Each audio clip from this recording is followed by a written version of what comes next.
बघा आजच्या टॉपिक मध्ये आपल्याला बघायचं multi table in V lookup. Multiple table आपण आतापर्यंत एका टेबलवर व्हीलूकअप वापरलं, बरोबर आहे. तर मल्टिपल टेबलवर व्हीलूकअप कसं वापरायचं त्याची माहिती आपण बघणार आहे आजच्या भागामध्ये. ठीक आहे, जेव्हा आपण आपल्या टॉपिककडे मल्टी टेबल इन व्हीलूकअप हे आपण आजच्या भागात शिकणार आहे. तर मग त्यासाठी आपल्याला एक्सेल ओपन करावं लागेल. पहिले मी तुम्हाला आउटपुट दाखवतो की नक्की काय होणार आहे. त्याची एक फाईल मी ओपन करतो. म्हणजे इथं फाईल ओपन झाली. यामध्ये एक लक्षात घ्या, मी तुम्हाला डेटा प्रोव्हाइड केलेला आहे या प्रॅक्टिकलसाठी. तर डेटामध्ये पहिला जो डेटा भरपूर मोठा आहे, त्याच्यामध्ये स्टुडंटची माहिती दिलेली आहे. समजा विद्यार्थी एखाद्या इन्स्टिट्यूटमध्ये शिकायला जातो, तर त्याने त्याचा रजिस्टर नंबर पडतो, त्याला त्याचं नाव असतं, त्याला त्यांनी कोणता कोर्स घेतला, त्या कोर्सला कोड असतो, तो कोर्स कोड, त्याचं gender, birth date, mobile number आणि म्हणजे त्याची बेसिक माहिती जी आहे ती माहिती एका टेबलमध्ये आपण ठेवलेली आहे. असे आपल्याकडे किती विद्यार्थी बघा, टोटल 126 विद्यार्थी. ओके.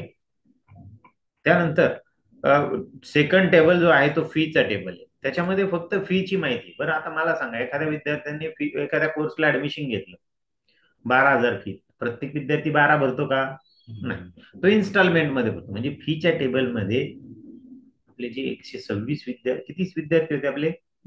126 एवढ्याच एंट्री राहतील का? नाही, भरपूर एंट्री राहतील.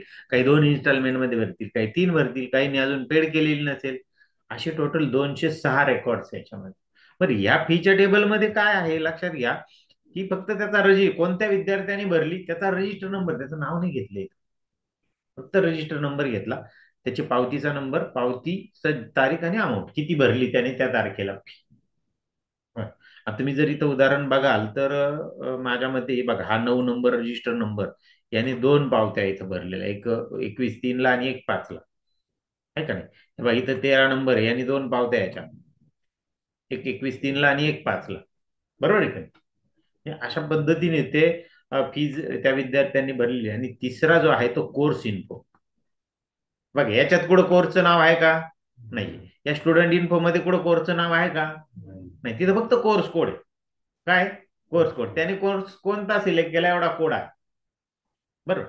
याचा फायदा याचा कसं असतं लक्षात घ्या, कोणत्याही टेबलमध्ये जो डाटा आहे ज्यावेळेस प्रोग्रामिंग केलं जातं त्यावेळेस तो लिमिटेड ठेवला जातो.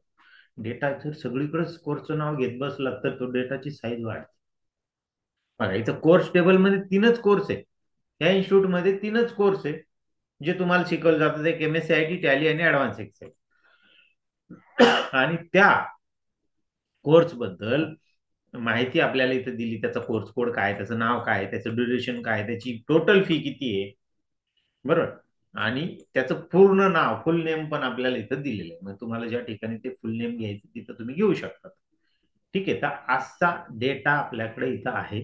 त्यावरून आपल्याला आउटपुट काय काढायचंय, तर या पद्धतीचं आउटपुट आलं पाहिजे. काय आलं पाहिजे? त्याचा रजिस्टर नंबर, स्टुडंटचं नाव, कोर्सचं कोड, त्याचं कोर्सचं नाव, कोर्सचं ड्युरेशन, टोटल फी. आता बघा रजिस्टर नंबर, नाव आणि कोर्स कोड हे कुठे आहे? स्टुडंट इन्फो टेबल मध्ये. कोर्सचं नाव, कोर्सचं ड्युरेशन, टोटल फी हे कुठे आहे? फी डिटेलच्या टेबलमध्ये. आणि रिसिप्ट नंबर, रिसिप्ट डेट आणि रिसिप्ट अमाऊंट हे कुठे आहे? कोर्सच्या डिटेलमध्ये, कोर्सच्या नावामध्ये. बरोबर. मग त्या तिन्ही टेबलचं आपल्याला काय करायचंय, इथं एकत्रीकरण करायचंय. व्हीलुकअपचा वापर आपल्याला इथं करायचा आहे आणि त्या व्हीलुकअपचा वापर करून आपण काय करणार आहे, त्याचं आउटपुट इथं घेणार आहे. ठीक आहे, जाऊ आपण आपल्या डेटाकडे जाऊ आणि आपण बघू. चला, हे तिन्ही टेबल आपण तसे समजून घेतले, आउटपुट पण बघितलं कसं काढायचं आपल्याला.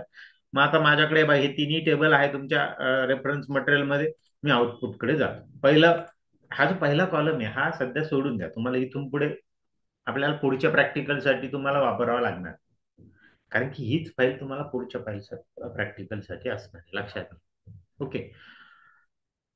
Register number. आता रजिस्टर नंबर इकडे गेल्यानंतर तुमच्या लक्षात येईल, इथं आहे का रजिस्टर नंबर कॉलम? नाही. इथं फी डिटेल मध्ये आहे का? आहे. इथं आहे का? आहे. घ्यायचा कोणता? घ्यायचा कोणता हा सगळ्यात महत्वाचा विषय, बरोबर आहे का नाही. आपल्याला घ्यायचा इथला, फी डिटेल मधला, कारण की मॅक्झिमम रेकॉर्ड कुठे आहे?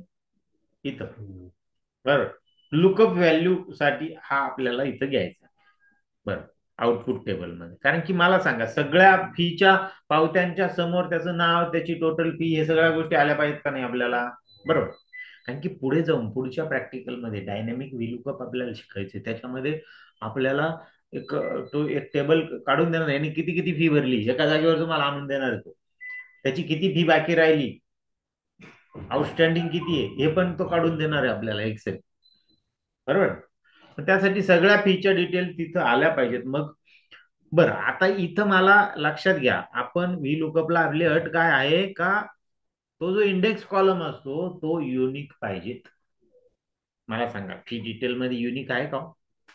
बघा बरं, इथं 13 नंबर 2 आलाय, आला का नाही?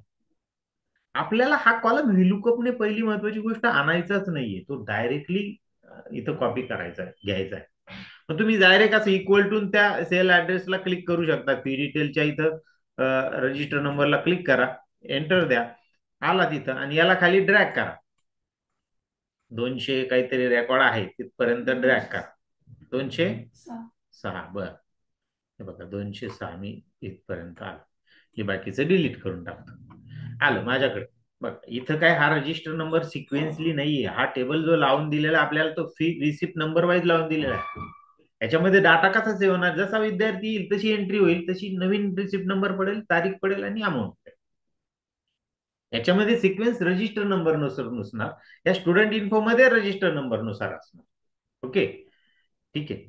लक्षात आलं. मग पहिला कॉलम कसा घेतला, आपल्याला काय करायचं, हा लुकअप साठी वापरायचा आहे, म्हणून मी तो घेतला इथं. आता स्टुडंटचं नाव इथं आणायचं, इथं व्ही लुकअपने आणायला लागेल का नाही? बरोबर ना.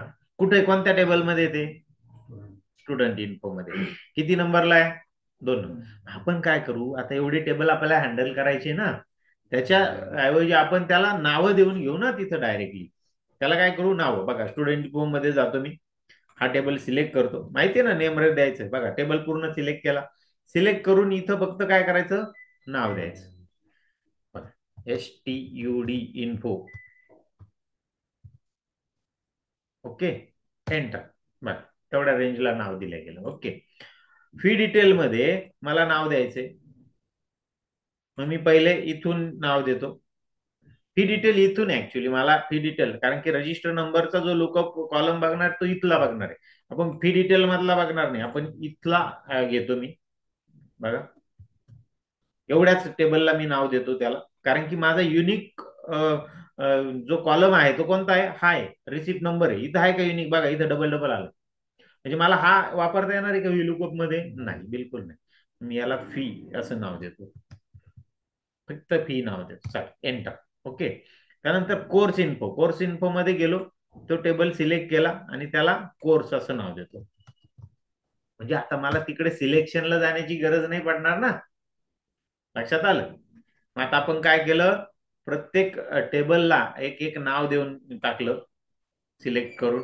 ओके, पहिली स्टेप आपण पूर्ण केली. आता आपण आपल्या आउटपुटला सुरुवात करू. नाव आणायचं आपल्याला. नाव कुठं आहे स्टुडंटचं, तर त्या स्टुडंट इन्फो टेबल मध्ये आहे. मग मी equal to V lookup. Okay, lookup value, कोणती लुकअप व्हॅल्यू आहे? हे बघा इथे शेजारी दिलेली आहे. रजिस्टर नंबरने शोधायचं ना आपल्याला, कारण की स्टुडंट इन्फो मध्ये मेन कॉलम कोणता आहे? Register number. तो युनिक कॉलम आहे, लक्षात ठेवा. ओके, घेतला. Comma, table array. Table array म्हणजे तो स्टुडंटचा टेबल. आता मला तिथं जाण्याची गरज आहे का? मी नाव दिलेलं आहे त्याला, मी इथं डायरेक्टली काय करू शकतो, त्याचं नाव टाईप करू शकतो. बरोबर, स्टुडंट इन्फो आलं का? इथं खाली नाव, टॅब मारा, येऊन जाईल. आलं. कॉमा. याचा फायदा काय होतो नाव दिल्याचा, एक लक्षात घ्या, तुम्हाला ते लॉक अनलॉक करीत बसायची गरज पडत नाही. बरोबर. टेबल कॉलम इंडेक्स नंबर, नाव कितव्या कॉलम मध्ये? दुसऱ्याच कॉलम मध्ये. बरोबर, मग 2 नंबर, कॉमा, आणि मॅच 0 किंवा 1, एंटर दिला. आलं ना. चल, मी याला काय करतो, खाली इथं पकडतो आणि खाली ड्रॅग करतो. येतंय का नाव? बाकी कोणता कॉलम तुम्हाला हे करायची गरज होती का? बा B2 मी लॉक नाही केला, कारण की प्रत्येकाचा लुकअप व्हॅल्यू बदलणार आहे. येते का लक्षात? त्याच्यामुळे मी लुकअप व्हॅल्यूचा जो काही ऑप्शन आहे तो लॉक केला नाही. मला टेबलचं रेंज लॉक करणं गरजेचं होतं, पण आपण नाव दिल्यामुळे त्याचा लॉकिंगचा विषय मिटला. ठीक आहे, समजलं. बघा आता प्रत्येकाचं नाव इथं आलेलं आहे. ठीक आहे, ते डबल डबल पण येईल इथं, लक्षात घ्या. हे बघ इथं 9 नंबर आलं का नाही डबल? ओके, ठीक आहे. कोर्स कोड मध्ये जाऊ आपण, इक्वल टू कोर्स कोड, पण तो स्टुडंटचा कोर्स कोड स्टुडंटच्या टेबलमध्ये आहे. मग इथं पण व्ही लुकअप, लुकअप व्हॅल्यू ही बघा, ही इथं व्ही लुकअप 1 नंबर, म्हणजे ज्याचा 1 नंबर रजिस्टर आहे त्याला त्याच्या पुढे कोर्स कोड कोणता आहे, बरोबर ना? तो कोणत्या टेबलमध्ये, तर तो टेबल आहे स्टुडंट इन्फो. मग तो कोर्सचा पण टेबल एक आहे. मग कोर्सच्या टेबलमध्ये हा लुकअप जो काही कॉलम आपण दिलेला, लुकअप व्हॅल्यूचा कॉलम दिला, तो आहे का कोर्सच्या टेबलमध्ये? नाही. कोर्स कोड आपल्याला दोन ठिकाणी सापडेल. कुठं कुठं? एक स्टुडंटच्या टेबलमध्ये आणि एक कोर्सच्या टेबलमध्ये. ओके, मग मी आता आ, जातो इथं टेबल ऍरे मध्ये काय देणार आपण? स्टुडंट इन्फो हा टेबल देणार, कॉमा, नंतर कॉलम इंडेक्स नंबर कितव्या कॉलम मध्ये? तर तिसऱ्या कॉलम मध्ये आहेत, कॉमा, आणि एक्झॅक्ट मॅच साठी 0, कंस कंप्लीट करतो आणि एंटर देतो. आला कोर्स कोड. बरं, चला ड्रॅग करतो मी त्याला खाली, तर डबल क्लिक करून टाकतो. झालं, सगळ्यांचा कोर्स कोड निघाला. वाटल्यास तुम्ही त्या टेबलमध्ये जाऊन बघा कोणाच्या पुढे कोणता कोर्स कोड आहे. ओके, तुम्ही म्हणाल आता रिया, रिया दोनदा आली तर रियाला सेमच कोर्स कोड आला. बरं, ठीक आहे. कोर्स नेम, कोर्स नेम सुद्धा कुठे आहे? आता कोर्स नेम कुठे आहे मला सांगा? स्टुडंट टेबल मध्ये आहे का कोर्स नेम? फक्त कुठे आहे? मग कोर्स टेबल, कोर्स नेम घेण्यासाठी युनिक जो काही कॉलम आहे तो कोणता आहे? तिथं रजिस्टर नंबर म्हणता येईल का आपल्याला? नाही. कोर्स कोड बघा, कोर्स कोड आला इथे. आता लुकअप व्हॅल्यू आपली कोणती असणार याच्यासाठी? ही असणार, ही. येते का लक्षात? म्हणजे C01 म्हणजे कोणता कोर्स? तर MSCIT. C02 म्हणजे कोणता कोर्स? तर ऍडव्हान्स एक्सेल. आणि C03 म्हणजे तो कोणता कोर्स? हे तोच आपल्याला सांगणं. मग इथं मी equal to V lookup, lookup value, कोणती लुकअप व्हॅल्यू? आता ही आहे, बरोबर, कोर्सची. तिला लॉक करायचं नाही, कारण की ज्यावेळेस खाली कॉपी होईल तिचा रो नंबर बदलला पाहिजे, कॉमा. टेबल अरे, इथं टेबल कोणता आहे? कोर्सची डिटेल कुठे आहे? कोर्स टेबल मध्ये, म्हणून इथं कोर्स घेतो, course table, comma, column index number. कोणत्या कॉलम मधला डाटा इथं आणायचा आहे? कोर्सचं नाव आणायचंय. कितव्या कॉलम मध्ये? पहिले कोर्स कोड, नंतर कोर्सचं नाव दुसऱ्याच कॉलम मध्ये. कुठल्या कॉलम मध्ये? दुसऱ्या, कॉमा, आणि एक्झॅक्ट मॅच साठी 0, एंटर द्या. बघा आलं की MSCIT नाव. जसंही तुम्ही खाली ड्रॅग कराल, बघा MSCIT ऍडव्हान्स एक्सेल आलं. इथं डबल क्लिक करून द्या, बघा प्रत्येकाच्या समोर त्याचा कोर्स आला, कोर्स कोड नुसार. कुठेही बदल होणार नाही, एक्झॅक्ट व्यवस्थितच येईल तो. ठीक आहे, झालं इथपर्यंत. नंतर कोर्सचं ड्युरेशन,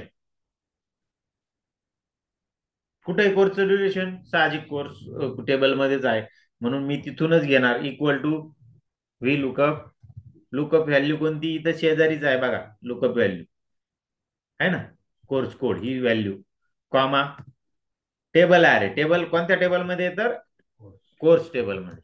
बघा कोर्स, टॅब मारला, कॉमा, कॉलम इंडेक्स नंबर. आता ड्युरेशन हे तिसऱ्या कॉलम मध्ये असेल, म्हणून तिसरा कॉलम देतो आणि एक्झॅक्ट मॅच साठी 0 देतो. कंस कंप्लीट झाला, एंटर दिला, बघा 2 मंथ आलं, म्हणजे बरोबर आलं. चला, पुढे कोणाला लॉक करायची गरज पडली का? बिलकुल नाही पडली, कारण की एकच सेल ऍड्रेस जे ओपन आहे तिथं, बाकी तर काही विषयच नाही. टोटल फी ही सुद्धा कुठं आहे? त्या कोर्स टेबल मध्येच आहे, स्टुडंट इन्फो मध्ये नाही. स्टुडंट इन्फो मध्ये फीचा कॉलमच नाही बघा, दिसतोय का? फीचा कॉलम कुठे आहे? Fee detail. पण ही टोटल फी एका कोर्सची नाही, त्यांनी भरली ती इन्स्टॉलमेंटची फी आहे, त्यांनी किती भरली ते आहे, बरोबर आहे का नाही? इकडे बघा, इथं टोटल फी, या कोर्सची फी किती आहे? 12,000. म्हणजे ही लिस्ट आहे. मी तुम्ही ज्यावेळेस माझ्याकडे माहितीसाठी येतात त्यावेळेस मी तुमच्याकडे माहिती पत्रक ठेवतो, त्याच्यात फी दिलेली असते कोणत्या कोर्सची किती, बरोबर आहे का नाही? म्हणजे माझ्या मास्टर त्या कोर्सच्या टेबलमध्ये ती फी आहे. ओके, चला, माझी ही पण फी, टोटल फी कुठून आणणार मी?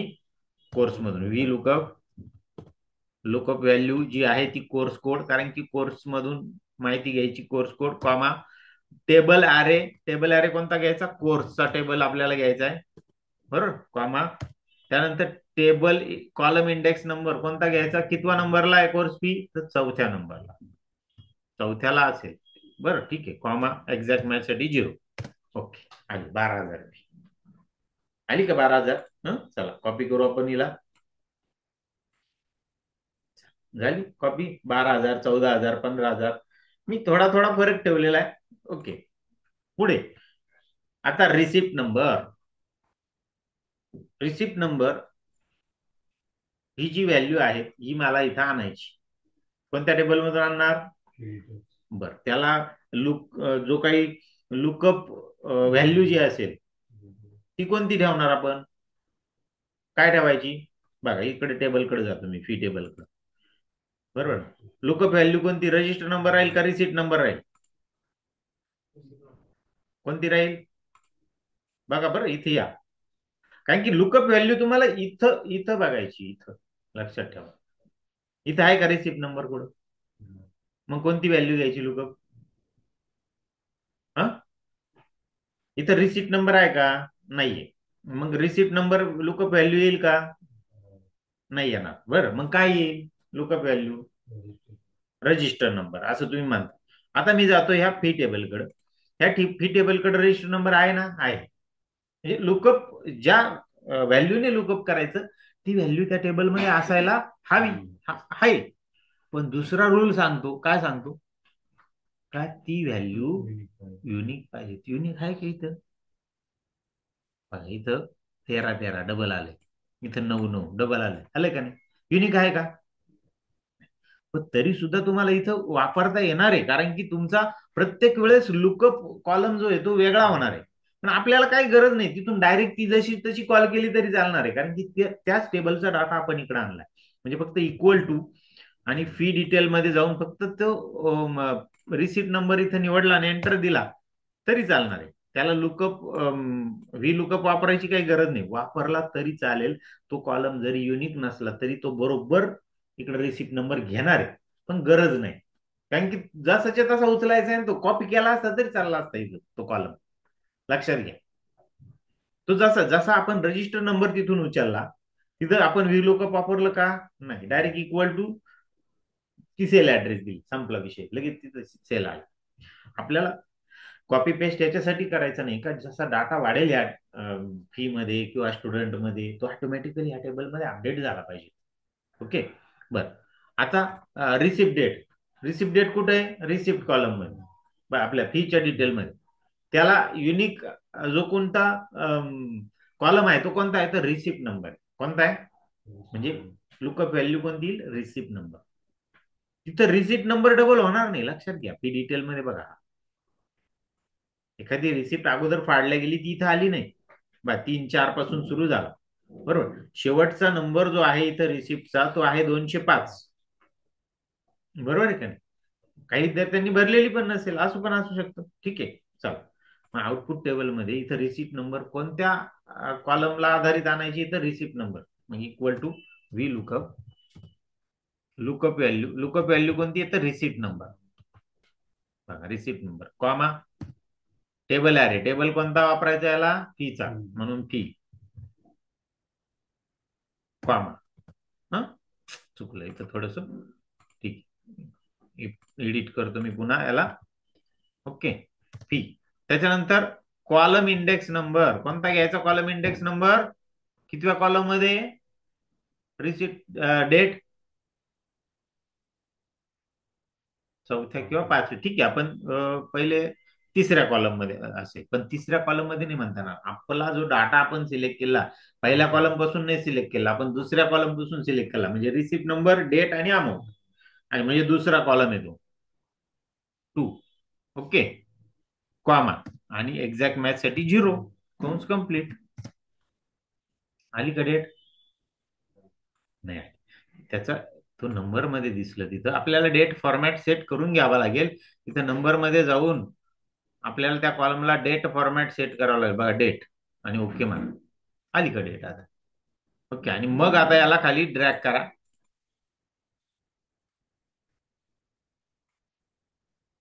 प्रत्येकाची तारीख बदल. ओके. पुढे अमाऊंट. अमाऊंट पण कुठे आहे? रिसिप्टची अमाऊंट, रिसिप्ट अमाऊंट आहे बरं. एकूण अमाऊंट नाही, टोटल फी नाहीये. टोटल फी फी कॉलम मध्ये, फी आपल्या कोर्स टेबल मध्ये, आणि रिसिप्ट अमाऊंट रिसिप्ट किंवा फी टेबल मध्ये.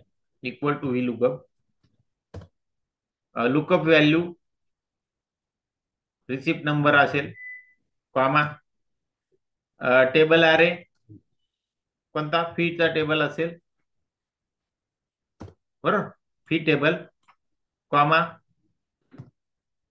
Column index number. आता फी कितव्या कॉलम मध्ये? तिसऱ्या. बरं, आपण एक कॉलम सोडून टेबल सिलेक्ट केला, बरं लक्षात ठेवा. तिसरा कॉलम. आणि एक्झॅक्ट मॅच साठी 0 झालं. त्याला डबल क्लिक करा आणि किंवा ड्रॅग करा. प्रत्येक विद्यार्थ्याची फी त्याच्या समोर येणार आहे. आलं का लक्षात? अशा पद्धतीने आपण काय केलं, ह्या सगळ्या तिन्ही कॉलमचा उपयोग करून अशा पद्धतीचा एकत्रित टेबल आपण इथं तयार केलेला आहे. म्हणून याला काय म्हटलेलं आहे? Multi table in V lookup. आपण आतापर्यंत व्हीलुकअप एकाच टेबलवर बघितलं, तर आपण मल्टिपल टेबलवर बघितलं. लक्षात घ्या, मल्टिपल टेबल जागा वाचवण्यासाठी आपल्याला आता ह्या प्रत्येकाच्या पुढे जर एवढा डाटा टाईप केला असता तर मोठा जागा लागेल ना. सगळं सगळं डाटा समजा या स्टुडंट मधले किती कॉलम आहे? जवळपास 7-8 कॉलम आहे, बरोबर. नंतर कोर्स फी मध्ये इथं किती आहे? हे रजिस्टर नंबर सोडून द्या, 3 कॉलम. 8 आणि 3 11. कोर्स मध्ये किती आहे? जवळपास 5 कॉलम आहे. 11 आणि 5 16. म्हणजे एवढे 16 कॉलमचा डाटा जर तुम्ही एका शीटमध्ये टाईप केला असता तर तो मॅनेज करायला, तो त्यातून माहिती सर्च करायला खूप किचकट झाला असतं. म्हणून कोणताही सॉफ्टवेअर डेव्हलपर काय करतो, ह्या टेबल वेगवेगळ्या ठेवतो. फक्त त्या टेबलमध्ये एक कॉलम कोणता तरी युनिक सारखा असतो. जसं की स्टुडंट इन्फो मध्ये आणि फी डिटेल मध्ये रजिस्टर नंबर सारखा आहे. कोर्स कोड, कोर्स इन्फो मध्ये काय आहे? इथं आहे का रजिस्टर नंबर? नाही. इथं काय आहे? Course code. आणि तो कोर्स कोड कुठे आहे? याच्यामध्ये. म्हणजे दोन टेबल मध्ये एक कॉलम सारखा असतो. असं असताना सुद्धा हा कोर्स कॉलम याच्याशी मॅच झाला का? तर हा पहिले याच्याशी मॅच केला, कोर्स पेशी, आणि मग हा याच्याशी मॅच केला, मग ते एकत्रित झाले. समजलं? अशा पद्धतीने आपण या लुकअपचा वापर करून या पद्धतीचा आउटपुट आपण काढणार. याला छानपैकी तुम्ही फॉर्मॅटिंग करा आणि फाईल सेव्ह करा. फाईल कोणत्या नावाने सेव्ह करायची? तर 16 नंबरने सेव्ह करायची. तुमचं नाव assignment-16. हा, ओके. चालेल. अशा पद्धतीने आपण हे मल्टी टेबल इन व्हीलुकअप आजच्या भागामध्ये बघितलं. इथं तुम्हाला सांगितलेलं आहे की तुम्हाला 3 टेबल दिलेले आहे. त्या 3 टेबल मधून या पद्धतीची माहिती, आउटपुट तुम्हाला काढायचंय. व्हीलुकअपचा वापर करून ते तुम्ही काढायचं आणि फाईल सेव्ह, अंतिम सेव्ह करायची. तर अशा पद्धतीने आजचा आपला हा टॉपिक संपलेला आहे. आज आपण इथून थांबू.